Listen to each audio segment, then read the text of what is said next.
ပြောပါစေအပြစ်တွေပြောပါစေသူတို့မောတော့ရက်သွားလိမ့်မယ်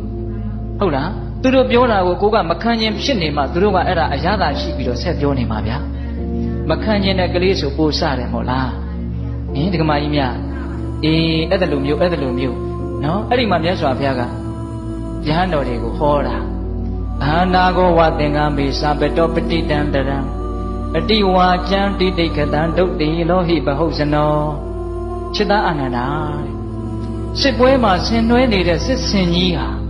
တစ်ဖက်ရန်သူတွေကနေပြစ်လာတဲ့မြားတံတွေကိုခါချပြီးတော့စူးလာရင်လည်းစူးပါစေလို့ကြက်ညံ့ခံတယ်လို့မျိုးတဲ့ငါဘုရားလည်းပဲလောကစစ်မြေပြင်မှာ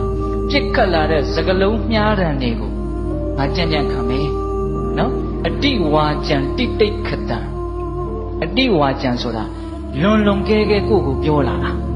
ပြောတဲ့အတိုင်းတာထက်လွန်ပြီးတော့ကိုပြောလာတာလွန်ကဲတဲ့စကားပေါ့အဲ့ဒီစကားကိုဘာလို့မှလဲတိတိခတံငါသိခံလိုက်မယ်သိခံသည်ဖြစ်စေဒေါသဖြစ်သည်ဖြစ်စေ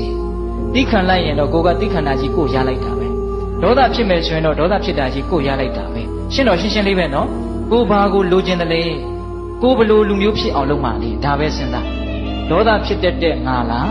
သိခံတတ်တဲ့ငါလားအဲ့ဒါလို့ဆိုရင်တော့ဘယ်ဟာရွေးမှလဲ